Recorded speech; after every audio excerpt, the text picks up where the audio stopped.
ओम सभी को नमस्ते। मंत्रोच्चारण। ओम सहनाववतु सहनौ भुनक्तु सह वीर्यं कर्मावहै तेजस्विनावधीतमस्तु मा विद्विषावहै। ओम शांति शांति शांति।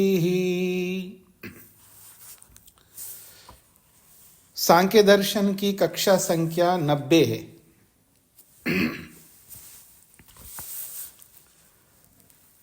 हमने 51 सूत्र तक विचार किया है। 45वें सूत्र से लेकर के 51 सूत्र तक दो प्रकार की व्याख्या आई हमारे सामने। एक प्रकार की व्याख्या में वेदों को अनित्य सिद्ध किया है, दूसरी व्याख्या में वेदों को नित्य सिद्ध किया है। अब दोनों में अंतर क्या है ये थोड़ा आप समझ लीजिएगा।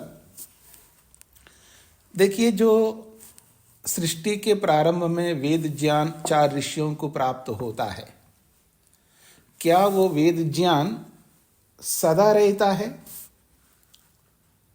प्रलय काल में भी रहता है? नहीं रहता है। प्रलय काल में वेद ज्ञान जो मनुष्यों के लिए दिया है वो नहीं रहता है। तो वो जो वेद ज्ञान है सृष्टि के काल में ही रहता है। प्रलय काल में वो वेद ज्ञान मनुष्यों के पास नहीं रहता है। इस रूप में उसको अनित्य कह सकते हैं। इसको लेकर के कोई परेशान होने की आवश्यकता नहीं है। हाँ, प्रवाह से नित्य है वेद ज्ञान। यानी वेद ज्ञान का मतलब है जो मनुष्यों के लिए जितना ज्ञान चाहिए उतना ज्ञान परमात्मा ने हमें दिया है। जो हमें जो दिया है वो वेद ज्ञान सदा उस रूप में नहीं रहता है, प्रलय काल में नहीं रहता है। इसलिए वेद प्रादुर्भूत हुए हैं, वेद उत्पन्न हुए, ऐसा अगर कोई अर्थ करे कोई आपत्ति नहीं होनी चाहिए। अब दूसरी व्याख्या में जो वेद नित्य माना जा रहा है वो वेद नित्य इस रूप में माना जा रहा है कि वेद ज्ञान सदा परमात्मा में रहता है। जो परमात्मा में रहने वाला जो वेद ज्ञान है वो हमेशा रहता है, परमात्मा में हमेशा रहता है। इस रूप में आप देखेंगे वो नित्य है। लेकिन जो हमारे लिए दिया है हमारे पास सदा नहीं रह सकता ना, क्योंकि हम सदा तो रहते नहीं है। प्रलय काल में हम सदा नहीं रहते, प्रलय काल में हम सब नहीं रहते, कोई मनुष्य नहीं रहता है, सृष्टि नहीं रहती है। जब सृष्टि ही नहीं रहती है, मनुष्य ही नहीं है, तो मनुष्यों के पास वेद ज्ञान नहीं रहा, हट गया मनुष्यों से। इस रूप में वो अनित्य कह सकते हैं, उसको प्रवाह से नित्य कह सकते हैं। हमें जो 4 वेदों का ज्ञान है वो प्रवाह से नित्य है, जैसे सृष्टि प्रवाह से नित्य है। और दूसरे रूप में प्रकृति को देखिएगा। जब प्रलय काल में प्रलय काल में जो सृष्टि है वो सृष्टि के रूप में नहीं रहती, वो कारण रूप में रहती है। अब मैं दूसरी व्याख्या कर रहा हूं, वेद नित्य है। हमें जो वेद दिया है परमात्मा ने हमारे पास नहीं रहा है, लेकिन वो जैसा हमको दिया है वैसा ही परमात्मा में रहता है। वो चेंज होकर के नहीं जाता परमात्मा के पास।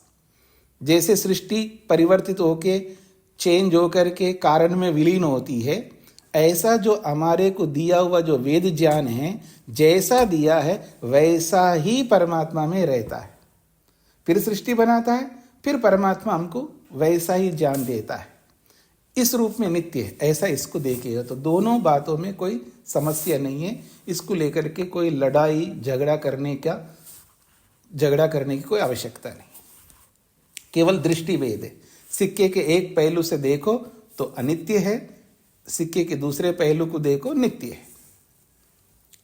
सबको स्पष्ट हो गया जी? रजनीश जी को क्या प्रश्न करना है?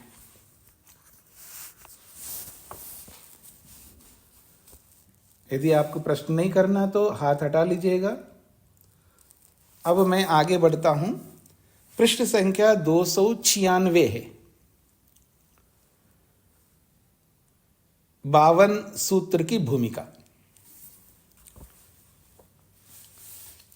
भवतु वेदानां निज शक्त्या अभिव्यक्ति ही अभिव्यक्तत्वं प्रादुर्भावो दर्शनम तथा ही। कहते हैं वेदानां निज शक्त्या अभिव्यक्ति ही, वेदों की स्वाभाविक शक्ति से वो अभिव्यक्ति उसकी होती है, अर्थात अभिव्यक्तत्वम, उसी को खोला है अभिव्यक्तत्वम, उसी खोला है प्रादुर्भाव, उसी खोला है दर्शनम।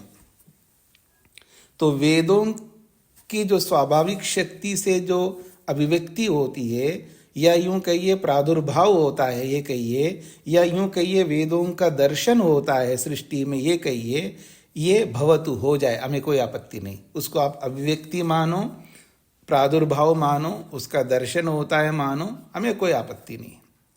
तथा ही हम स्वीकार कर लेंगे। जैसा कि पहले अध्याय में 120वें सूत्र में एक सूत्र आया है, न अभिव्यक्ति निबंधनो व्यवहार अव्यवहारो, न अभिव्यक्ति निबंधनो व्यवहार अव्यवहारो। आप चाहे पृष्ठ देख सकते पीछे का खोल करके,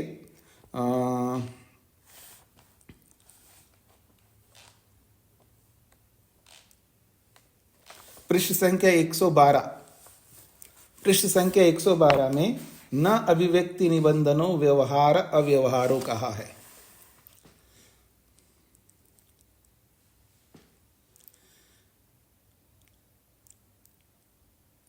ये सूत्र कहता है, कार्यद्रव्य को लेकर के बात कहता है सूत्र, कार्यद्रव्य। अब वो कार्यद्रव्य सृष्टि को भी ले सकते हो आप, किसी को भी कार्य के रूप में देख सकते हैं।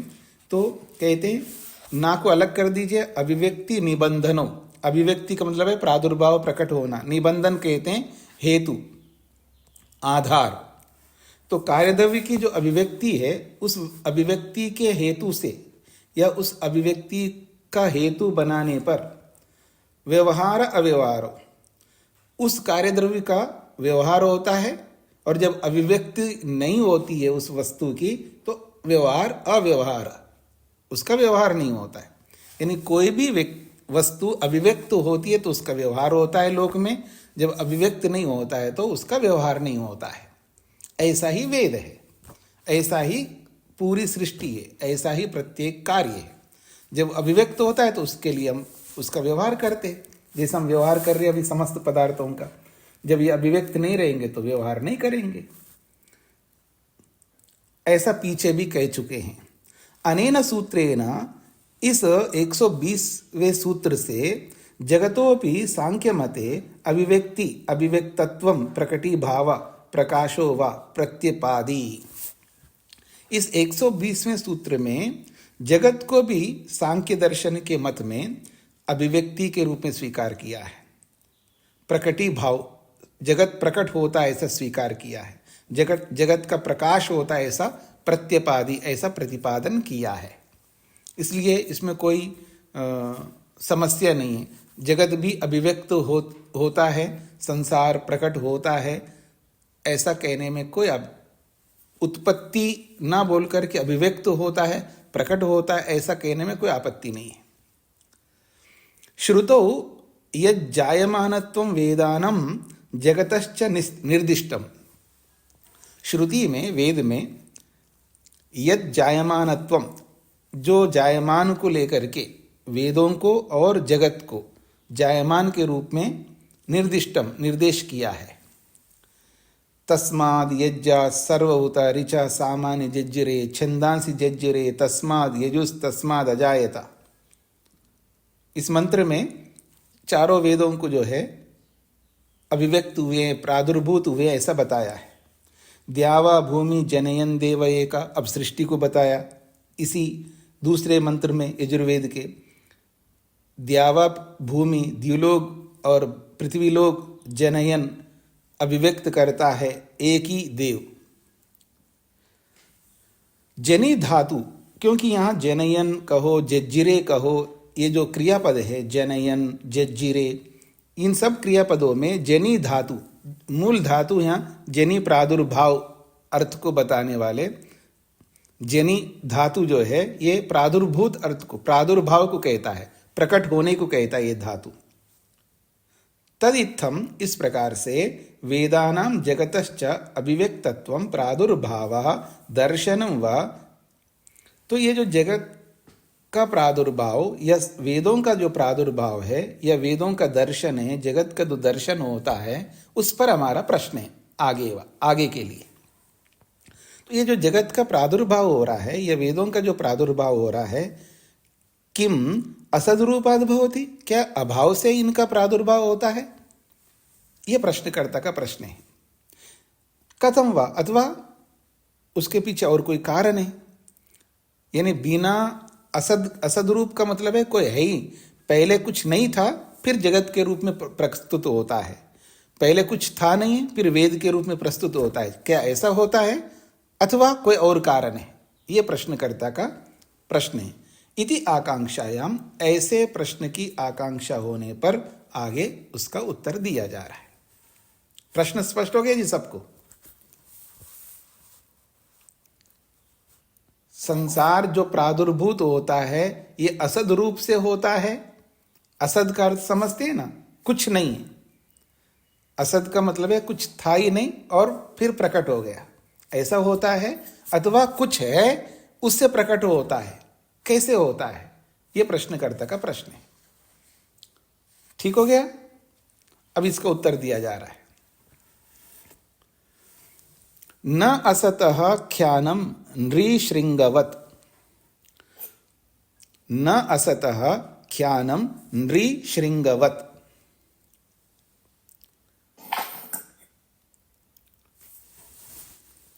कहते हैं असतः ख्यानम न नृशृंगवत, वेदानां जगतश्च ख्यानम अभिव्यक्तत्वं प्रादुर्भावो दर्शनं वा न असद रूपाद भवति। वेदों का और जगत का ख्यानम, ख्यानम का अर्थ होता है दर्शनम, दर्शन। ख्यानम शब्द के पर्यायवाची शब्द दिए जी। ख्यानम अर्थात अभिव्यक्तत्वम, अभिव्यक्त होना, अर्थात प्रादुर्भाव, प्रादुर्भूत होना, अर्थात दर्शनम, उनका दर्शन होना। न असद रूपाद होती, असद रूप से नहीं होता है, अर्थात अभाव से नहीं होता है। अभाव से क्यों नहीं होता है? तो कहते हैं नहीं असतो वस्तुना ख्यानम दर्शनम भवति। अभाव से किसी भी वस्तु का प्रादुर्भाव या मतलब अभाव से कोई प्रादुर्भूत नहीं होता है। अभाव से कोई भी वस्तु सामने नहीं आ सकती। अभाव है लेकिन वस्तु बन करके आ गया हो, ऐसा नहीं हो सकता। उसके लिए उदाहरण दिया है नृशृंगम इवा, मनुष्य के सींग के समान। नृ कहते हैं मनुष्य को और श्रृंगम कहते हैं सींग को। नृशृंगम इवा, मनुष्य के सींग के समान। हाँ जी, मनुष्य के सींग होते हैं क्या? नहीं होते हैं। जैसे मनुष्य के सींग नहीं होते हैं, जब होते ही नहीं तो कहां से आएंगे मनुष्य के ऊपर सींग? मतलब सींग बनने का कारण मनुष्य में नहीं होता, इसका ये तात्पर्य है। हाँ, बकरी में, भेड़ में, गाय में, भैंस में,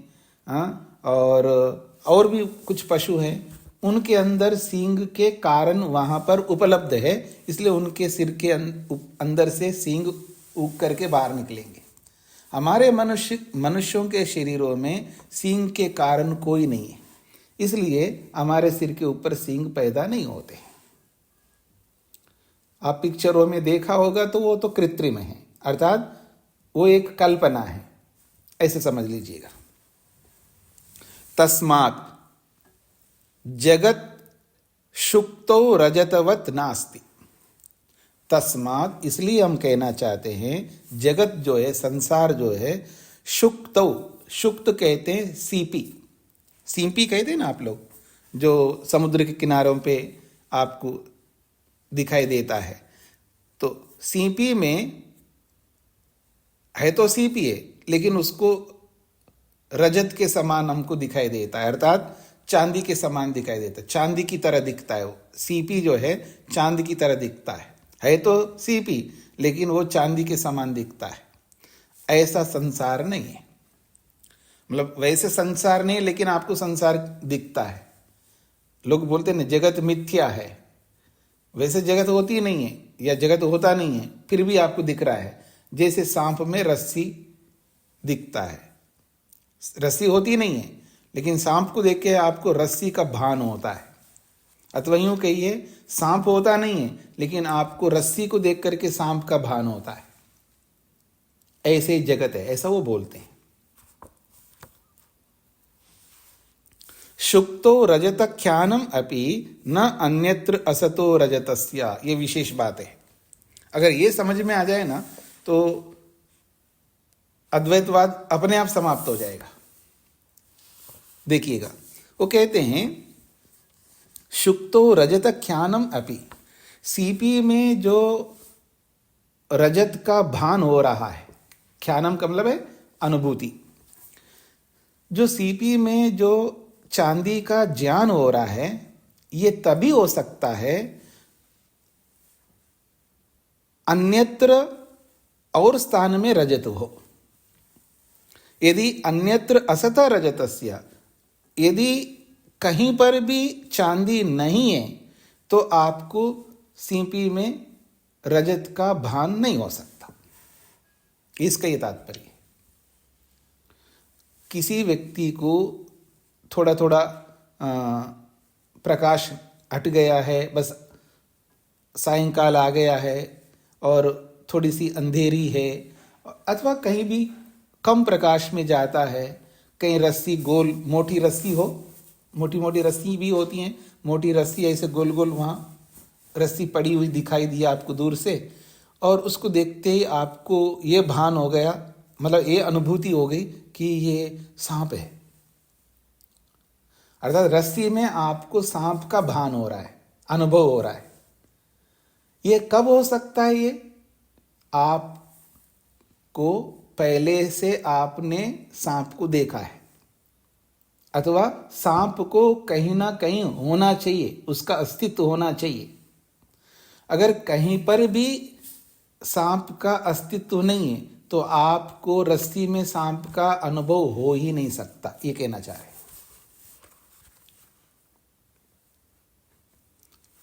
दूसरी बात, कोई कहे नहीं, ना सांप है, ना रस्सी है, ना आप हो, ना मैं हूं, ना आपकी पति, ना आपकी पत्नी है, ना आपका पति है, ना आपके बच्चे, कोई नहीं है। जब कोई नहीं है तो फिर किस में किसका भान हो रहा है आपको? कोई है ही नहीं है तो भान ही नहीं होना चाहिए। अगर किसी का भान होता है, इसका मतलब है वो वस्तु कहीं वास्तव में रियल में होना चाहिए। अगर रियल में वो वस्तु नहीं है तो आपको कैसे पता चल रहा है कि ये जो सीपी को देख रहा हूं इसमें चांदी का अनुभव हो रहा है? आपको चांदी का मतलब ही नहीं पता है, क्योंकि चांदी अपने आप में कहीं हो ही नहीं सकती वो वस्तु। इसका मतलब ये है, यदि अन्यत्र कहीं चांदी है, उसको भी आपने अलग देखा, फिर आपने सीपी को भी अलग देखा, फिर आपको उस सीपी को देख करके भान हो रहा है कि ये रजत है, अर्थात ये चांदी है। अथवा आपने सीपी को पहली बार ही देख रहे हो, कभी देखा नहीं है, लेकिन चांदी को देखा है। तो चांदी को देख करके आपको पहले चांदी क्या होता है ये आपको पता है, फिर आप समुद्र किनारे पे जाके देखा, या अथवा समुद्र का किनारा भी नहीं हो, किसी घर में कहीं सीपी रखा हुआ हो और उसको दूर से आपने देखा है, ये तो चांदी है, ऐसा आपको लगा है, तो लग सकता है, क्योंकि चांदी को आप जानते हैं पहले से। रियल में चांदी कहीं है, उसको आपने देखा है। किसी को कोई भी वस्तु के बारे में पता ना हो, क्योंकि वस्तु तो होती ही नहीं है, तो फिर किसमें किसका भान होगा जी? नहीं हो सकता, ये कहना चाह रहे हैं। किम पुनः सताम वेदानाम सतो जगतो व्याख्यानम। प्रश्नकर्ता कह रहा है, क्या सताम वेदानम पहले से विद्यमान वेदों का, सतह जगता पहले से विद्यमान जगत का ख्यानम आपको अनुभूति होती है? ये प्रश्नकर्ता का प्रश्न है। यानी वेद पहले से है, संसार भी पहले से है, इसलिए आपको बोध हो रहा है। ये प्रश्नकर्ता का प्रश्न है। अत्र उच्यते, इसका समाधान दे रहे हैं, न सतो बाध दर्शनात्। सताम वेदानाम सतो जगतोपि न तथा रूपेण एव अभिव्यक्तत्वं प्रादुर्भाव ख्यानम वा। सताम वेदानाम, जो विद्यमान वेद है, सतः जगत जो विद्यमान संसार है, इनका तथा रूपेण अभिव्यक्तत्वम, उसी रूप में उसका अभिव्यक्तिपन या प्रादुर्भाव या ख्यानम नहीं होता है। कुतः, क्यों नहीं होता है? बाध दर्शनात्। बाधव अत्र अभाव, यहाँ बाध का अर्थ है अभाव। तो बाध दर्शनात् अभाव को देखा जाने से। सतो वस्तु नाम बाधा अभाव दृश्यते, वस्तु विद्यमान होते हुए भी उसका अभाव देखा जाता है। वस्तु तो विद्यमान है लेकिन दिखाई नहीं देती है वो वस्तु, इसका तात्पर्य। नहीं सर्वकाले वेदा संतः, क्योंकि सभी कालों में वेद नहीं रहते। प्रलय काल में वेद नहीं रहते हैं, अर्थात वेद ईश्वर के ज्ञान में वेद होते हुए भी आपको दिखाई नहीं देते हैं, इसका ये तात्पर्य है। और जगत भी कारण रूपी प्रकृति में जगत होता हुआ भी आपको दिखाई नहीं देता है। जगत सत प्रलय अभावात, कह रहे जगत होता हुआ भी प्रलय काल में वो अभावात दिखाई नहीं देता है। जगत होता हुआ मतलब जिस रूप में जगत है वैसा ही होता हुआ नहीं, कारण रूप में जगत होता हुआ भी प्रलय काल में दिखाई नहीं देता है। तस्मात् सतो विज्ञानात्मनो जगतो अनादितो वर्तमानस्य। तस्मात्, इसलिए सतो विज्ञानात्मना, विद्यमान ज्ञान स्वरूप आत्मा के, यानी ज्ञानी आत्मा के रहते हुए भी, जगतः अनादितः वर्तमानस्य, और अनादि काल से जगत कारण रूप में वर्तमान होते हुए भी, जगता ख्यानम इत्यपि न युक्तम, और जगत का अनुभव हो रहा है ऐसा भी नहीं कह सकते, क्योंकि जगत जो है कारण रूप में सदा रहेगा और ज्ञानी आत्मा में वेद भी सदा रहेंगे, फिर भी उसका ख्यानम, उसका अनुभव होता है, न युक्तम, ऐसा आप नहीं कह सकते। क्यों? नहीं सर्वकाले सतो वस्तु न ख्यानम, भले वो वस्तु विद्यमान है फिर भी विद्यमान वस्तु का सभी कालों में ख्यानम, अनुभव या उसका अभिव्यक्तित्व होता है, ऐसा नहीं हो सकता।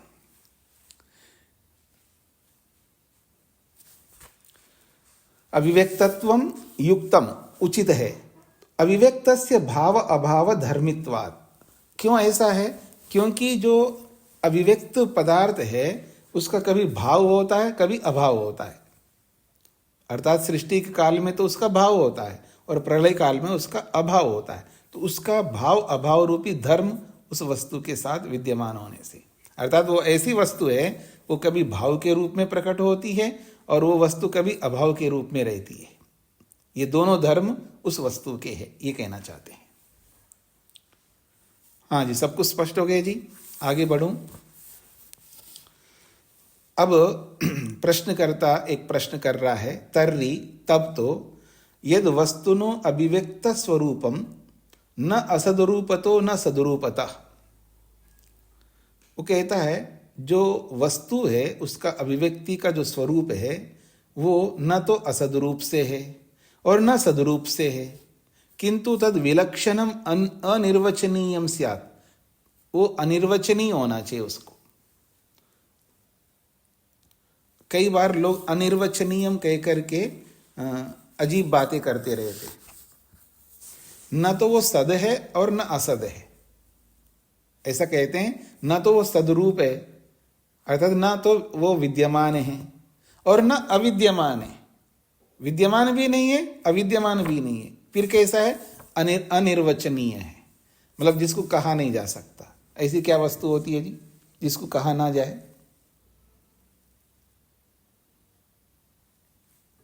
ये कहना चाह रहे हैं। तो इसके बारे में उत्तर दे रहे, न अनिर्वचनीयस्य तद अभावात्। अनिर्वचनीय कुछ नहीं होता है, अनिर्वचनीय तो होता ही नहीं है, ये कहना चाह रहे हैं। अनिर्वचनीयस्य सद असद्भ्याम भिन्नस्य अभिव्यक्तत्वं प्रादुर्भावाख्यानं दर्शनं स्यादिति न। अनिर्वचनीयस्य, जिसको आप अनिर्वचनीय कह रहे हैं, अब इस शब्द को मन में बिठा लीजिएगा। अनिर्वचनीय शब्द को लेकर के परेशान नहीं होना। अनिर्वचनीय का अर्थ अभिप्राय है ना तो वो असत है और ना सत है, इन दोनों से अलग है, उसको अनिर्वचनीय ऐसा कहना चाहता है प्रश्नकर्ता।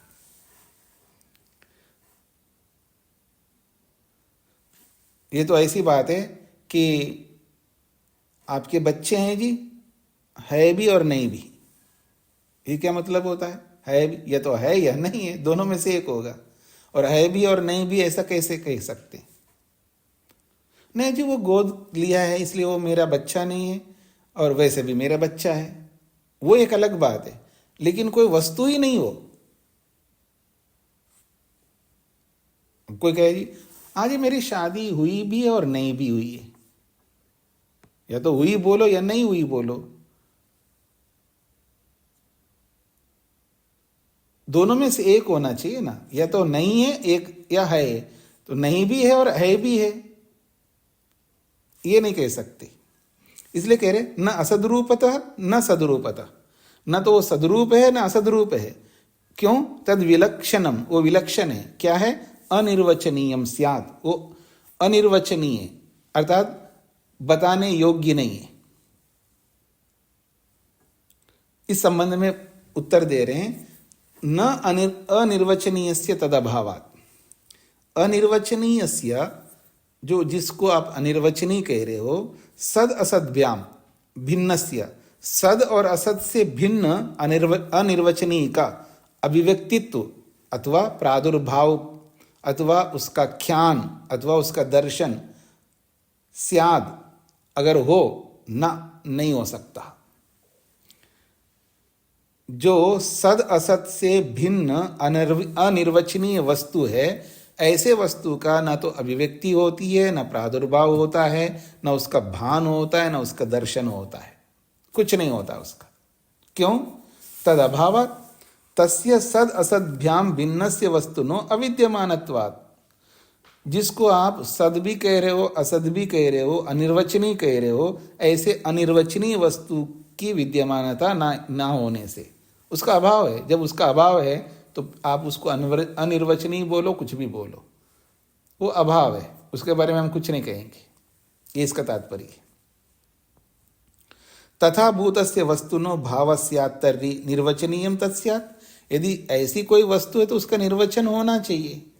बिना निर्वचन की कोई वस्तु नहीं होती, याद रखिएगा। बिना निर्वचन की कोई वस्तु नहीं होती, उसका निर्वचन होता ही होता है। तस्मात् जगतो अभिव्यक्तत्वं दर्शनम न सद असत न हेतुकम भवति। कहते हैं इसलिए तस्मात् जगत अभिव्यक्तत्वम, जगत का जो अभिव्यक्तपन है या उसका दर्शन है, वो सद और असत से, अहेतुक से या बिना कारण के न भवति, नहीं होता है। अगर जगत है, अभिव्यक्त होता है, तो उसका पीछे कोई कारण होना चाहिए। कारण भी नहीं है, कार्य भी है, ऐसा नहीं हो सकता। कारण भी है, कारण भी नहीं है, इन दोनों से भिन्न अनिर्वचनीय है, ऐसा कोई वस्तु नहीं है, ये कहना चाहते हैं। स्पष्ट हो गया जी यहां पर। अब वो बात बदल करके मिथ्या पर ले जा रहा है प्रश्नकर्ता, मिथ्या पर। अस्तु तर्हि जगतो दर्शनम अन्यथा एव मिथ्या इत्यर्थ। अच्छा, तो फिर तो जगत जो है, जगत का जो दर्शन हो रहा है हमको, हम जो जगत को देख रहे हैं, ये अन्यथा एव, अन्यथा मानो इसको, अर्थात मिथ्या है, इसको मिथ्या मानो, ये कहना चाह रहा है। हम जो भी जगत को, संसार को देख रहे हैं उसको मिथ्या मान लो। तो उसका उत्तर दे रहे हैं, न अन्यथा ख्याति स्ववचो व्याघातात। न अन्यथा ख्याति अर्थात उसको मिथ्या नहीं कह सकते। यदि मिथ्या कहोगे अपनी बात का आप खंडन कर लोगे। यदि जगत मिथ्या बोलने वाला है उसी का खंडन हो जाएगा। यह देख लीजिएगा, जगत मिथ्या ऐसा जो बोल रहा है, ये बोलना भी तो मिथ्या है ना जी। भाई जगत मिथ्या है, आप मिथ्या, मैं मिथ्या, ये बोलने वाला है, तो बोलना भी तो मिथ्या है ना। आप जो भी बोल रहे हो वो भी मिथ्या है। तो अपनी बात का खंडन कर लेगा अगर ऐसा बोलेगा तो, ये कहना चाहते हैं। अब आगे देखिएगा, अन्यथा ख्यानम मिथ्या अभिव्यक्तत्वम दर्शनमपि न संभवति।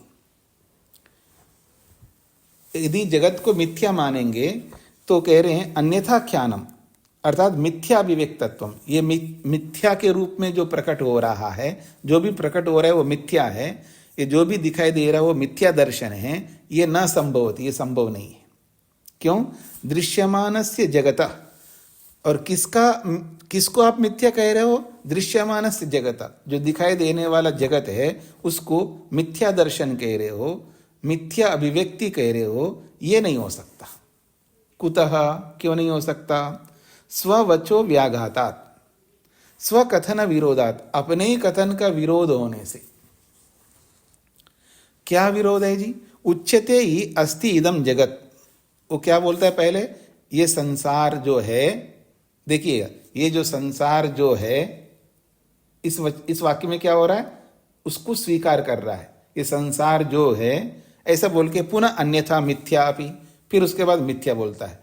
ये जो मधुजी है, ये मधुजी कुछ नहीं, ये मिथ्या है। फिर मधुजी जो है बोल रहे हो, फिर नहीं बोल रहे हो, ऐसा कैसे हो सकता है? ये सीधा कुछ नहीं, कुछ भी नहीं।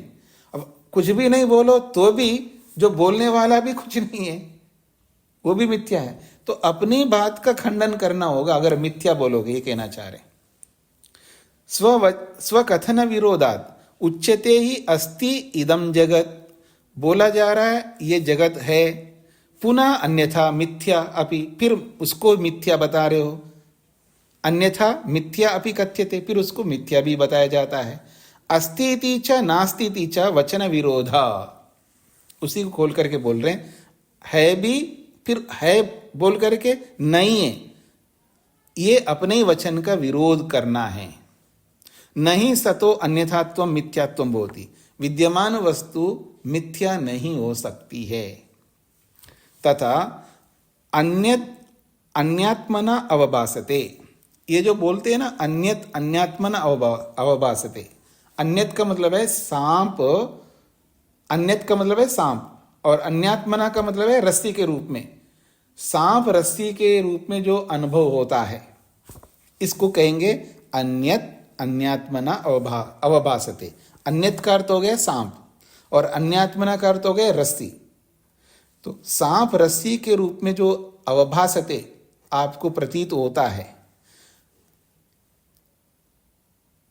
ये कौन ऐसा हो रहा है? जगत, ये जगत के रूप में बता रहा है। यथा ये जगत जो है ना, जगत दूसरे के रूप में दिखाई दे रहा है। जैसे रजतात्मना शुक्ति अवभासते, यथा जैसे शुक्ति ही, ये जो सींपी है वो रजतात्मना अवभासते, सींप चांदी के रूप में दिखाई देता है, ऐसा जो कथन आप करते हैं। तद्वत वैसा ही जगत अन्यात्मना अवभासते, जगत जो है नहीं है लेकिन है के रूप में प्रतीत होता है, ये इसका कथन है।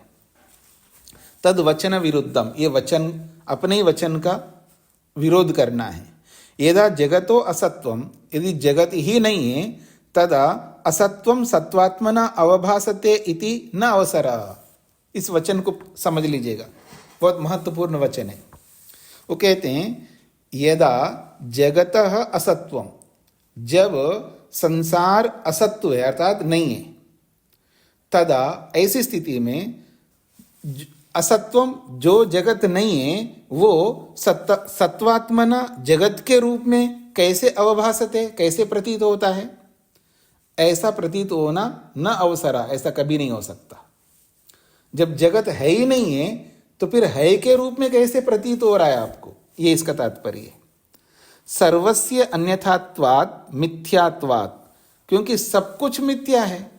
सर्वस्य अन्यथात्वात्, सभी के सभी मिथ्या रूप है। जब सभी के सभी मिथ्या है तो आपको सदरूप में कैसे दिखाई देगा? पुनः किम केन रूपेण अवभासते, फिर कौन किसके रूप में दिखाई दे रहा है? सांप भी मिथ्या है, मेरी ओर ध्यान दीजिएगा, सांप भी मिथ्या है और रस्सी भी मिथ्या है। जब दोनों मिथ्या है फिर कौन किसके रूप में प्रतीत हो रहा है आपको? ये कहना चाह रहे हैं, कौन किसके रूप में प्रतीत हो रहा है? तस्मात् न जगत शुक्तो रजतवत्, इसीलिए ये जो संसार है ये ऐसा नहीं है कि सीपी में चांदी के समान जैसा दिखाई दे रहा हो। अन्यथा अभिव्यक्तम ख्यातम वा, मतलब जो नहीं है उसके रूप में वो अभिव्यक्त हो रहा है, प्रकट हो रहा हो, अनुभव हो रहा हो, ऐसा बिल्कुल नहीं है। देखिएगा, सांख्य दर्शनकार भी ये स्वीकार कर रहे हैं संसार है। न अन्यथा ख्याति स्ववचो व्याघातात्, न अनिर्वचनीयस्य तदाभावात्। इतने सारे सूत्र बनाए न्याय अपने कपिल ऋषि ने कि ये सब मिथ्या नहीं हो सकते, फिर भी लोग देखिए कैसे मानते होंगे। वस्तुतः वास्तविकता क्या है? वस्तुतः वास्तविकता तो ये है, सद असत ख्याति ही बाधा बाधात्। सद असत ख्याति ही बाधा अबाधात्। एक होता है सत और एक होता है असत। सत का मतलब है विद्यमान और असत का मतलब है नहीं है, कुछ नहीं है, उसको असत कहेंगे, और जो है उसको सत कहेंगे। तो ये सत और असत जो है बाद अभाग यानी भाव अभाव के कारण से होता है।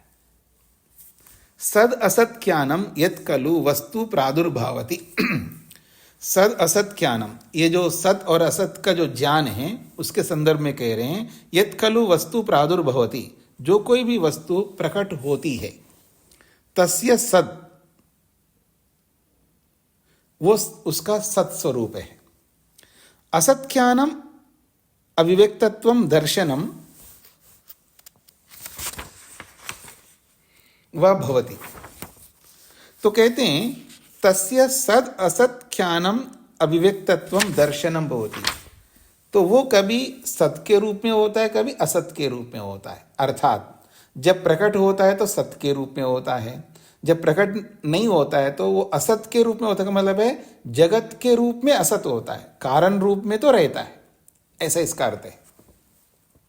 यानी ये जो जगत दिखाई दे रहा है ये सत रूप है। जब प्रलय होता है तो जगत सतरूप में नहीं है, कारण रूप में है, इसलिए वो असत कहलाएंगे। इसको इस रूप में समझ लीजिएगा। वेदानां जगतोपि प्रादुर्भूतत्वम अभिव्यक्तत्वम सद असदात्मना विज्ञेयम। अब मुख्य बात पर आ रहे हैं। वेदानां जगतापि, ये जो वेद है और ये जो संसार है, इनका जो प्रकटीकरण है, इनका जो अभिव्यक्तित्वपन है, कभी सत के रूप में होता है, कभी असत के रूप में होता है, ऐसा जान लेना चाहिए। अर्थात जब संसार रहता है तब जगत दिखाई देता है, तब वेद प्रकट होते हैं, हमको वेद उपलब्ध होते हैं। जब प्रलय होता है तो न संसार रहता है और न वेद रहते हैं, वो असद रूप में रहते हैं। असद का रूप मतलब उस रूप में प्रकट नहीं रहते हैं, अपने कारण रूप में रहते हैं, इसका ये तात्पर्य है। कुतः, क्यों ऐसा होता है? तो कहा बाध अबाधात। अबाध अबाधात यावत न स्यात् बाधा। कहते हैं अबाधात, अबाधात का अर्थ है यावत न स्यात् बाधा, जब तक वो अबाध ना रहे, अर्थात जब तक उसका अभाव ना हो, तावत सदरूपेण ज्ञानम, तब तक वो विद्यमान के रूप में आपको दिखाई देगा, उसका दर्शन होगा। उसका वर्तमानत्व रहेगा।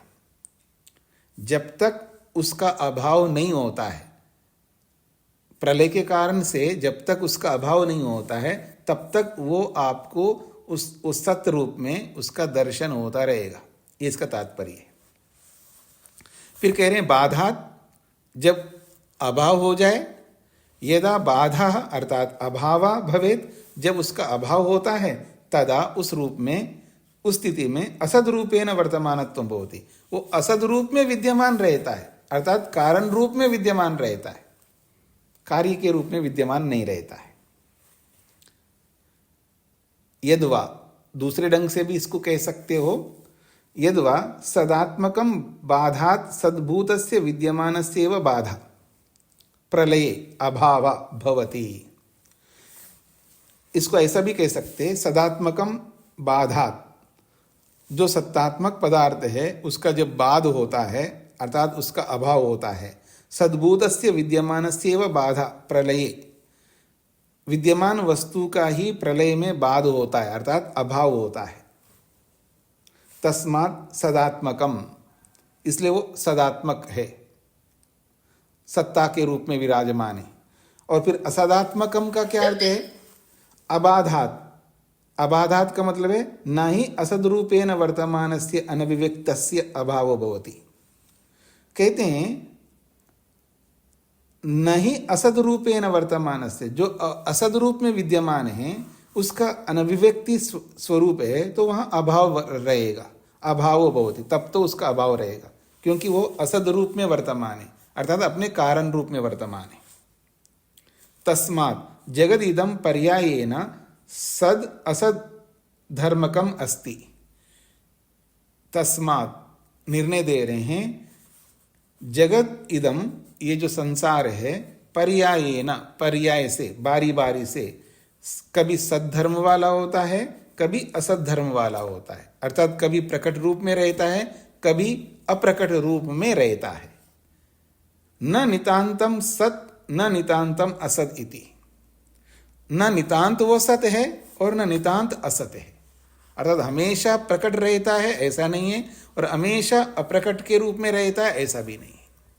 जब प्रलय होता है तो अप्रकट रूप में रहता है, जब सृष्टि होती है तब प्रकट के रूप में रहता है, ये इसका तात्पर्य है। हाँ जी, आज इतना ही रखता हूं जी मैं, किसी कुछ पूछना हो तो पूछ सकते हैं।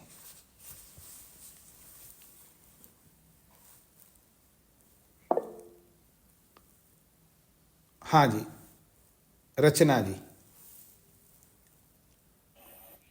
नमस्ते स्वामी जी। जी जी, मेरी आपसे प्रार्थना है कि जो आज का पढ़ा है इसका थोड़ा सा सार रूप में बता दीजिए, मतलब जैसे पूरा इसका क्या बनेगा। इसका अभिप्राय है, कोई वस्तु हमें दिखाई दे रही है, उसको सत शब्द से बोला जाता है, और कोई वस्तु हमें दिखाई नहीं दे रही है तो वो कारण रूप में रहती है, उसको असत शब्द से बोला जाता है। असत का अर्थ अभाव अगर लेंगे, कोई वस्तु ही नहीं है ऐसा अर्थ लेंगे तो फिर वो सद के रूप में नहीं आ सकती। ये भाव है बस। ठीक है, धन्यवाद जी। सरस्वती जी। नमस्ते स्वामी जी। जी स्वामी जी, जब हम सृष्टि रहती है तब तो मनुष्यों के लिए वेद ज्ञान ईश्वर ने देते हैं जी। जब प्रलय होता है तो वेद ज्ञान नहीं होता है, मतलब प्रकट नहीं होता है, तो तब मतलब मुक्तात्माओं के लिए तो वेदों के ज्ञान की जरूरत नहीं है, ऐसा मुझे लगता है। हाँ, उनको नहीं चाहिए। सही है। हाँ, उनको नहीं चाहिए। नहीं। उनको तो बस केवल जो उनकी इच्छा उसकी पूर्ति हो रही है। वेद ज्ञान उसको जरूरत होती है जिसको कर्म करना है, उत्तम कर्म, क्योंकि ज्ञान की आवश्यकता कर्म करने के लिए है। आप सब लोग समझ लीजिएगा इस बात को कि आप जो पढ़ाई कर रहे हैं, चाहे भौतिक पढ़ाई करते हो, आध्यात्मिक करते हो, जो भी ज्ञान प्राप्त कर रहे हो, केवल ज्ञान प्राप्त करने के लिए नहीं होता है, अपनी खोपड़ी में भरने के लिए नहीं होता है। वो ज्ञान कर्म करने के लिए होता है, और उनको कर्म करना नहीं है। मुक्तात्माओं को, जब मुक्तात्माओं को कर्म करना नहीं है तो उनको वेद का ज्ञान की आवश्यकता नहीं।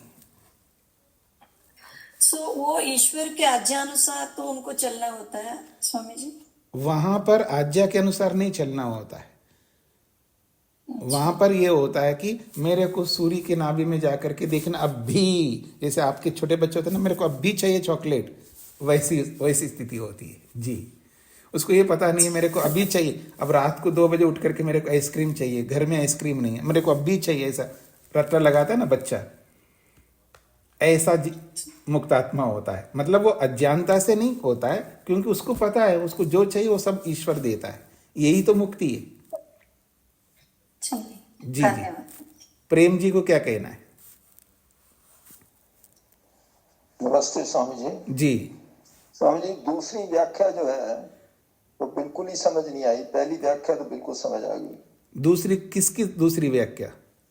ये अभी जो लास्ट वाला हमने 56 जो हमने जी, वो एक 2 व्याख्या है, पहली व्याख्या तो वो ये कहना चाहते हैं कोई वस्तु सद है, इसका मतलब वो प्रकट है, और कोई वस्तु असद रूप में है, इसका मतलब वो प्रकट नहीं है।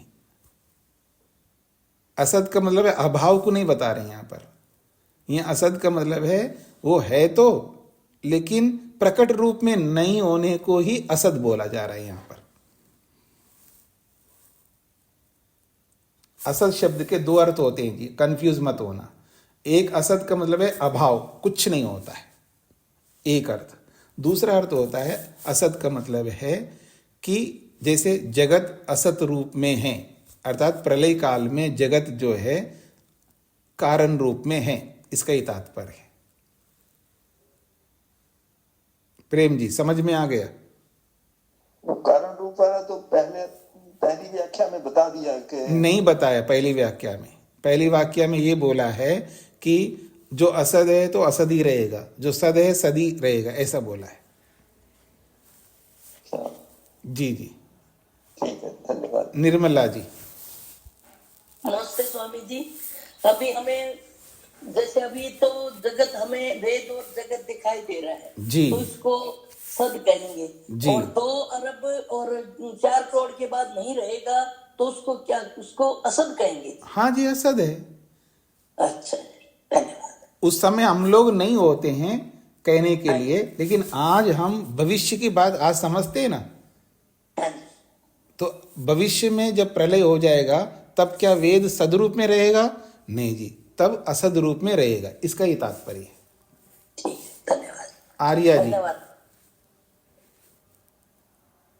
ओम नमस्ते स्वामी जी। जी पृष्ठ संख्या 298, जी, सूत्र संख्या 54, अंतिम पंक्ति।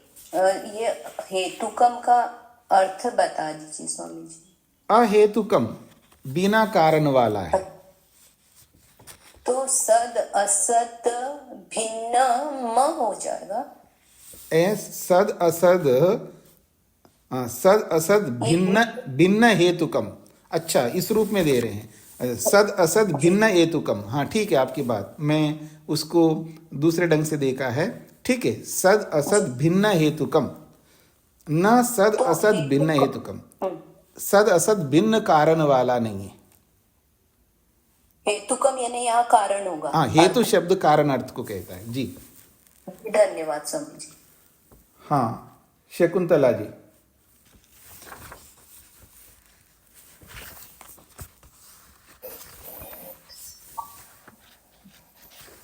शकुंतला जी को क्या कहना है?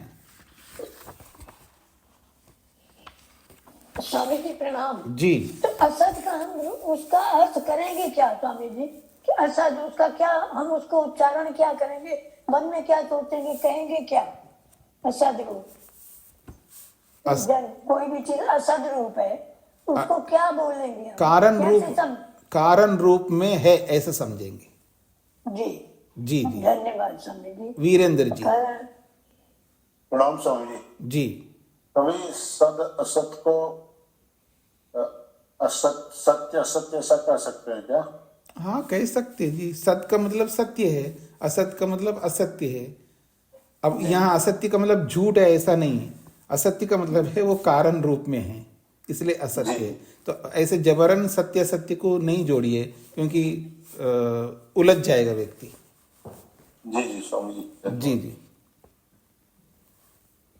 हाँ जी, और किसी का कुछ कहना है जी? अब तो समय समय बोलिएगा। मोहनलाल जी। स्वामी जी नमस्ते। जी स्वामी जी, आज तो प्रश्नकर्ता बड़ा अच्छे प्रश्न पूछ रहा है कि ये होना चाहिए या नहीं होना चाहिए, तो ऐसा प्रश्नकर्ता तो अच्छा है जी। नहीं, उसमें आपको समस्या क्या हो रही है? अच्छे प्रश्नकर्ता होना ही चाहिए ना, अच्छे प्रश्नकर्ता को होना ही चाहिए। जी जी, तो मैं फिर इसको यहीं पर रोकता हूं जी। हाँ जी, अमित जी को क्या कहना है? जी महाराज जी, सादर नमस्ते जी। ये जो प्रलय की स्थिति है, प्रलय को हम क्या समझे? मतलब ये धरती अभी है, सूरज है, सारा ब्रह्मांड है, जब प्रलय हो जाएगा तो क्या मतलब कुछ नहीं रहेगा? तो क्या रहेगा मतलब उसमें? देखिए, प्रलय का मतलब धरती नहीं रहती है, कुछ नहीं रहती है, पूरी सृष्टि समाप्त होती है, पूरी सृष्टि अपने कारण में विलीन होती है, कोई भी वस्तु नहीं होती है, कार्य वस्तु कोई भी नहीं होती है, बस केवल उस समय कारण वस्तु प्रकृति के रूप में रहती है, जो दिखाई देती नहीं है, और देखने वाला हम लोग भी देख नहीं सकते। ये जो धरती है, ये जो जल है, ये मिट्टी है, सब नष्ट हो, सब नष्ट अपने कारण में चले जाते हैं। जैसे एक घड़ा है, घड़े का प्रलय हो गया मान लीजिए, तो कहाँ चला जाता है? मिट्टी में चला जाता है, मिट्टी बन करके रह जाता है, ऐसा समझ मिट्टी में लीजिए। चला जाएगा, मिट्टी हो जाएगा। हाँ जी, तो ऐसे पूरा जगत जो है अपने कारण जिस रूप में भी रहता है उस रूप में जाकर के रहेगा, उसी को प्रलय कहते हैं। जी जी, रचना जी। जी स्वामी जी, क्या मैं पिछले प्रसंग से कुछ पूछ सकती हूँ? हाँ पूछिए। स्वामी जी, ये जो स्टेटमेंट हुई थी पूर्व पक्षी की और सिद्धांत पक्षी की, तो ये थोड़ा सा अगर मेरे को अलग अलग करके बताएं थोड़ा सा, तो क्योंकि मैं बड़ी कंफ्यूज हूँ। नहीं आप वेदों का जो है ना वो वाला। नहीं, आप ऐसे पूछ करके सारा काम मेरे से क्यों करवाइएगा? आप पूछेगा यहाँ मेरे को समझ में नहीं आया तो मैं वो बताऊंगा ना। स्वामी जी, ये ना मतलब मेरे को उसका पूरा कॉन्सेप्ट है ना, ये बड़ा खिचड़ी सी पक गई है मेरे दिमाग में, मैं इसको क्लियर करना चाहती हूँ। तो क्लियर आप दोबारा कई बार सुन लीजिएगा। मैंने 2 बार सुना, 3 बार सुना, लेकिन मुझे मतलब अब clear नहीं हो पाया। मैं वो क्लियर पूरे सूत्रों को थोड़ा मैं बताऊंगा जी, आप नहीं, मुझे। नहीं सर, उनका ना सारी मतलब एक 2-4 लाइनों में भी इसका ये कॉन्सेप्ट है, उसका ये कॉन्सेप्ट अच्छा, है, अलग-अलग। अभी कक्षा प्रारंभ करने से पहले भूमिका में मैंने वो कॉन्सेप्ट बताया, अभी तो बताया आपने को 2-3 बार। कैसे सुना आपने? सुना तो था मैंने, मेरे को समझ में नहीं आ रहा। नहीं, आप समझ नहीं रहे ना। आज जब कक्षा प्रारंभ हुई है जी, आपने बताया जी। हाँ, तो आप 2-3 बार कब सुना? आप तो कक्षा में हो आप। नहीं अभी नहीं, जो पहले वाले पिछले वाले 2 दिन के। हाँ जी, पिछले वाले को अब मत सुनना। आज जो बताया मैंने उन 2 प्रसंगों को लेकर के जो बताया है उसको आप 3-4 बार सुन लीजिएगा। जी जी फिर समझ में नहीं आए तो पूछ लीजिएगा। जी, ठीक है जी जी, ठीक है, धन्यवाद। हाँ जी, सरस्वती जी। नमस्ते स्वामी जी। जी। स्वामी जी, प्रलय में अंधकार ही अंधकार होगा मेरे ख्याल से, क्योंकि कोई प्रकाश देने वाला सूरज चंद्र आदि भी नहीं रहता। हाँ, कुछ नहीं रहता, अंधकार ही होगा, पूरा अंधकार में होता है। हाँ, तो उसमें आत्मा कुछ अनुभव ही नहीं कर सकता, उसको अंधकार का और प्रकाश का क्या मतलब है? कुछ नहीं। हाँ, मतलब अंधकार में ही होता है पूरा। अब अंधकार ही समझ लीजिएगा ना, उसमें कोई बात ही नहीं है ना कि जब प्रकाश, जब सूर्य रहता है तब प्रकाश होता है ना, तब प्रकाश नहीं है, सूर्य नहीं है, कुछ नहीं है, तो अंधकार ही होता है। जी जी, किसी का मन में आ सकता है तो अंधकार में जीवात्मा कैसे देखता है? मुक्त आत्मा किसी को मन में आ सकता है ना? आप क्यों ऐसे पूछो ना। अब मुक्त आत्मा फिर कैसे देखेगा? अच्छा, परमात्मा कैसे देखता है जी? कि परमात्मा, आप अंधेरे में जाएंगे तो आपको नहीं देखता परमात्मा? अगर आपको नहीं देखेंगे तो परमात्मा। प्रकाश, हाँ जी, स्वप्रकाश स्वरूप। हाँ तो ईश्वर तो स्वप्रकाश स्वरूप तो है। ईश्वर, जब ईश्वर से सहयोग लेकर के सब दुनिया, मतलब पूरी दुनिया घूमता है, तो ईश्वर से प्रकाश नहीं ले सकता वो, उसमें कोई समस्या ही नहीं है। सतीश जी को क्या कहना है? स्वामी जी मेरी नमस्ते स्वामी जी। जी 2-3 छोटी शंकाएं हैं स्वामी जी। हाँ, वैज्ञानिक मानते हैं कि आंशिक प्रलय नहीं होती है, पूर्ण प्रलय नहीं होती, मतलब सूर्य आदि जो ये ग्रह हैं ये ब्लैक होल बनकर धीरे धीरे नष्ट हो जाते हैं। तो मेरे को शास्त्र की बात पूछेगा, विज्ञान की बात तो विज्ञानियों से पूछिएगा ना, वो हमारा विषय नहीं है।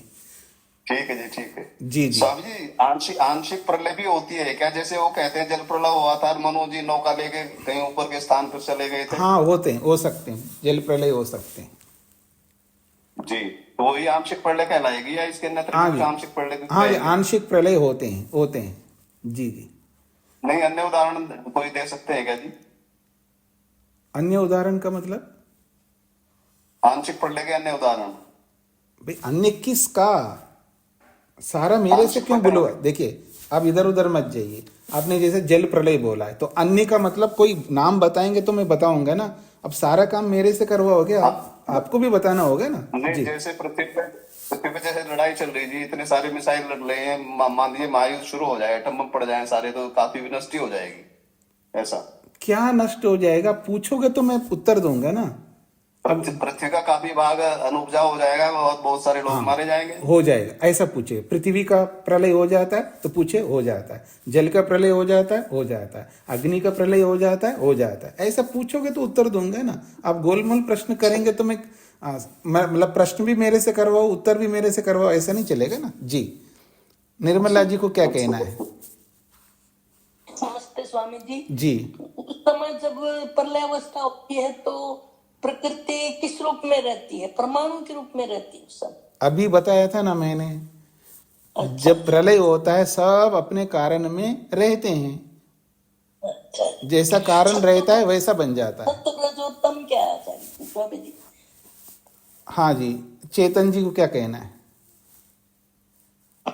स्वामी जी, अगर ये कोई प्रश्न पूछे कि वेद नित्य है या अनित्य है, तो उत्तर हुआ जी नित्य है, क्योंकि ईश्वर के ज्ञान में नित्य रहते हैं जी। हाँ, और ऐसा कोई प्रश्न मैंने 2 उत्तर दिया ना, मैंने 2 उत्तर दिया था ना आज। वेद नित्य भी है और अनित्य, 2 उत्तर दिया ना, उसको वैसे समझा दीजिएगा। सिक्के के एक पहलू को भी समझाइए, दूसरे पहलू को भी समझाइएगा। ठीक है? ठीक है स्वामी। ऋचा जी को अब प्रश्न मत उठाइएगा, आप समय को देख करके हाथ उठाइएगा जी। जी स्वामी जी नमस्ते। बोलिए। स्वामी जी, मैं थोड़ा सा ही जानना चाह रही थी कि प्रलय काल में भी मुक्त आत्माएं आनंद स्थित रहती हैं और जो मुक्त नहीं है वो मूर्छित रहते हैं। नहीं, मुक्त नहीं है वो तो मूर्छित रहते हैं, तो ठीक है।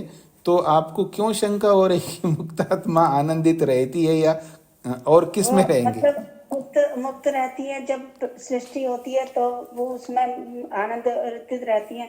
ऐसे आपने बताया शायद कि मुक्त आत्माएं आनंद भोगती रहती हैं। नहीं, ये तो बोला है मैंने, मुक्त आत्मा आनंद भोगती है तो बोला है, लेकिन ये तो नहीं बोला है ना कि मुक्त जब सृष्टि नहीं रहती है तब आनंद नहीं भोगती है, ऐसा तो नहीं बोला है ना। और जो वो है बिना मुक्त वाली आत्माएं, वो तो आपने बोल ही दिया है ना। अब क्यों परेशान हो रहे हो? जो मुक्त आत्मा नहीं है वो हमेशा मूर्छित जैसा रहेंगी, और जो मुक्त आत्मा है चाहे प्रलय रहे चाहे संसार रहे, उनको कोई फर्क नहीं पड़ता, आनंदित रहते हैं। चिंता मत करना, ठीक है जी। जी जी, तो इसको यहीं पर विराम देता हूँ जी मैं।